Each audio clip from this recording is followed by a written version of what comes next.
Oh, hi there. I just wanted to tell a little story about working a very interesting job after college, and I just wanted to say, all right. So I moved to North Carolina. I think most of my family knows that. I moved to North Carolina after college, and did a lot of different jobs. One of the jobs I had was working at a bar down there, and a lot of people. This is another thing people don't know is down in North Carolina, there's a lot of famous people and there's a lot of celebrities out there in North Carolina, right? A lot of them own homes out on the shore, and then a lot of people have a second or third home in the mountains there in North Carolina, and I was out towards the mountains, and I thought, this is a beautiful place, and yeah, there's a I was just driving around, totally lost outside of Asheville one day, and I found this bar. And it's the kind of place where, if you're not completely lost or heading there, you would never find this place. It's completely secluded, right? And I saw they had a help wanted sign up there, and I applied, and the manager tells me, he's like, listen. This is we're really hoping for like one of the locals up here.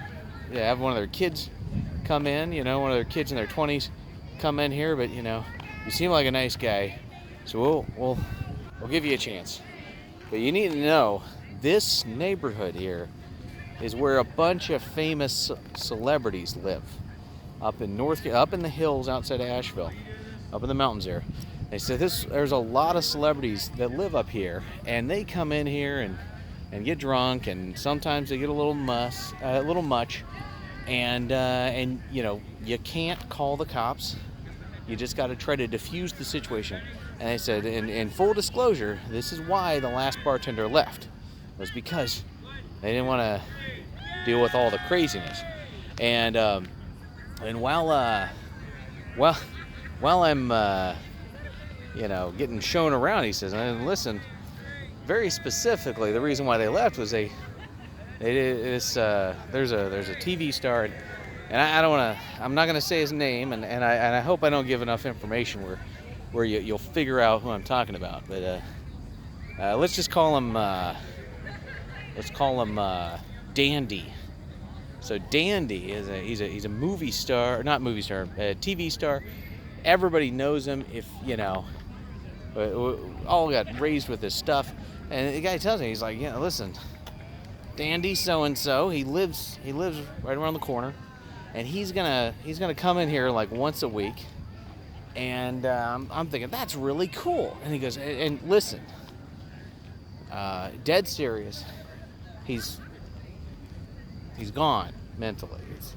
So when he comes in here, he thinks he's like 18, and he thinks he's the coolest kid in school, and he's going to try to fight you. So this is actually specifically the reason why the last bartender left, because this guy comes in here and starts picking fights with people, and it's the bartender's job to be the lightning rod, to run there and say no, and get in between them and let him shove you a little bit or hit you. You can't fight back. I mean, he's pushing 80, so you just gotta let him tire himself out a little bit and get him to the door. That's it. That's all you can do. Because you can't call the police, because the celebrities come there because they know it's a safe place for them to drink. They know they're not going to get bothered by paparazzi. They know they're not going to get bothered by fans. And they know they're not going to get the cops called on them for being a little too drunk. So you can't call the cops. You just got to let them win, right? And I'm thinking, gosh, this sounds crazy. And I'm thinking, too, this guy was, kind of a hero for me growing up. I mean, I was forced to watch his old show. Oh, closing the avenue here. Well, looks like I need to keep walking. Oh, hey, look at this. It's the White House. It's the White House right there. Isn't that neat? Anyway, yeah. All right. So celebrities, they don't want the cops called. All right. This guy, growing up, he was, you're always seeing his show on reruns. You know, you're always seeing his show on reruns. You're always seeing your grandparents are always watching his other shows, and he sort of defined wholesomeness for a couple generations, and the thought that he's going to be coming into a bar and drinking and trying to fight was just shocking, and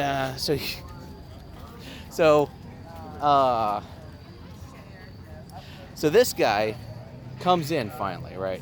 He shows up, and I'm thinking he seems very friendly. He seems jovial, but he really does think that he's like the most popular kid in school. You could tell he's not in his right mind. He thinks he's a young man again. So he comes out of the bar and orders a drink, and then I notice after the second drink, that's when he starts getting feisty. That's when he starts getting angry and trying to fight people. And so, that being the case, I realized that real quick. I was like, hey, you know what? Also the prices. The first night too. I'm saying, hey, you've had a few drinks, that'll be $45 because it's an expensive bar. They don't want just anybody coming out the street. So he starts, going crazy on me. He's like, what are you, some kind of shyster, huh? Some kind of Shylock? Why are you trying to get so much money out of me, huh? Because he thinks the drinks are like $2, right? So that's when I noticed the next time he started getting feisty after the second drink. And I thought, okay, all right. I've already been in one shoving match with this guy over the price, and I know he gets fussy after one drink. So how about I just tell him that he's already drunk when he shows up to buy the second drink? And so a third time he's in there, he comes up to the bar and says, I want another. And I said, no, you've already had 6. I'm cutting you off. And he says, screw you, old man. And screw you, old man. And he leaves. He throws down $12 because that's what he thought he owed for 6 drinks, and leaves. And I thought, okay, all right, that worked. That was a plan of action, and it worked. He paid $12, and mind you, these drinks are like $15. So I'm thinking, all right, he walked out on the first 2 bills, so at least now I'm only down $3. So, $3 to see one of your favorite childhood actors, right? That's not bad. So he's coming in. This works 2 or 3 times, right? He's coming in a little earlier this time, and I'm thinking, I don't know if I can try it. He seems a little more spry. And he's looking at his drink as he's walking around, and he's a little more cautious. He's not just talking to everybody like he normally would. He keeps looking at his drink. Finally, he walks up to the bar and says, I'll have another drink. And I was like, I shouldn't. I think something's up, but I'm gonna try it anyway. I'm gonna try it. I said, listen, you've had 6 drinks. I'm cutting you off. And he slams the drink down. He says, I've only had 1. I know you're a shyster. You're trying to steal from me. You're trying to get me to overpay, and that's when he starts getting really, really angry, right? And he's like, "Are you Jewish, money grubber?" And I'm like, "Whoa!" I'm thinking this is a guy that I grew up with reruns of his old show and all this, and I'm thinking I can't believe he'd say something anti-Semitic, right? And I am Jewish, but I didn't want to tell him that. So, so I was like, hey, what's it to you, pal, right? And then he goes, well, what are you, a Chinaman? And I was like, what the hell, And he goes, well, you're short and you got squinty eyes. You look like a Chinaman. I'm like, no, I'm not a Chinaman. And he goes, well, you're a Mongoloid? All right, he's getting real angry. He's yelling at me from across the bar. And now people are looking at me, right, By the way, I don't even know what a mongoloid is. I'm like, what the hell is this guy even talking about? Now he's using old-timey terms at me. Finally, I'm realizing I got to come up with a course of action here, because he's going off the rails, and it's all because I was trying to trick him, into leaving, and he's still going at me. He's like, well, I bet you're part mongoloid. I bet your mom's a mongoloid, and I've it's dragging my family into it now. So now I've got this guy yelling at me. I've got people starting to look at me. I don't want people to think this is a place that's unfriendly to old men. They didn't hear they don't know the whole story. They just think I may have done something wrong, and that's why he's raising his voice at me. And so I think, what, maybe it's a sunsetter thing. Maybe if I can get him outside, he'll kind of reset, He'll see that the sun's gone down, a transition from one room to another, from the inside to the outside.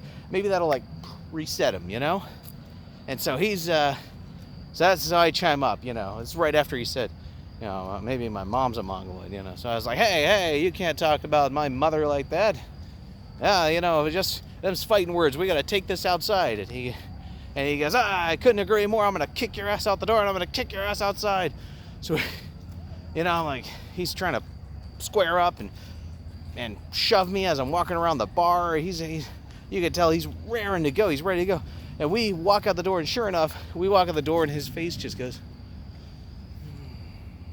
and he sort of looks around. And I knew it. I knew he'd sort of, the slate was wiped clean. I'm standing next to him. I got my hand out, and I say, it's always good to see you, brother.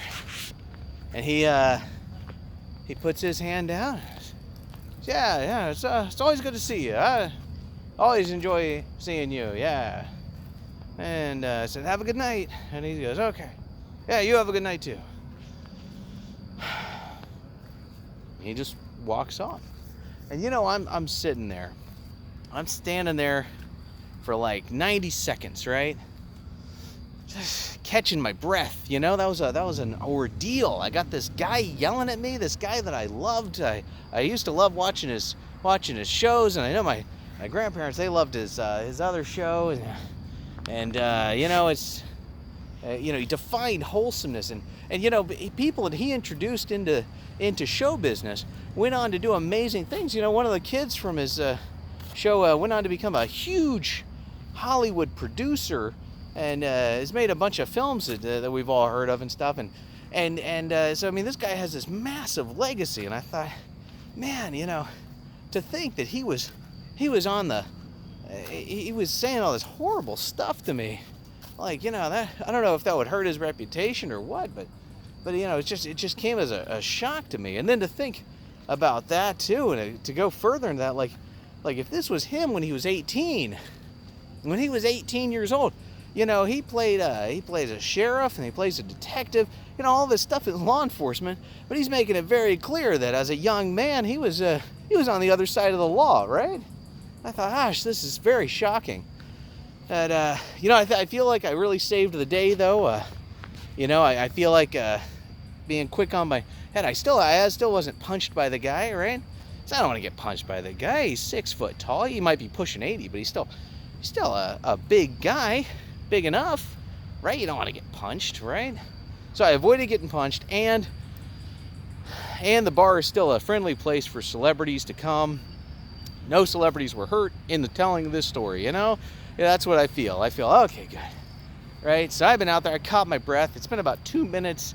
I'm all calmed down. I'm thinking, all right, I got to pay a few bucks and deal with a headache to see one of my childhood television heroes, right? It's a burden I got to bear, but it's an honor to bear it, right? That's what I'm thinking. So I walked back in the bar. I'd only been gone for 2 minutes, and wouldn't you know, another patron of the bar, Andy Griffith, had gone behind the counter, took a bunch of booze down, was giving shots to his friends. I was like, damn it, Andy Griffith, get the hell out of there. I should bar you from the bar for this. You jerk. Ah. Friggin' Andy Griffith. Can you believe it? After I dealt with that other guy, I had to deal with Andy Griffith. Anyway, all right. That's it. That's the joke.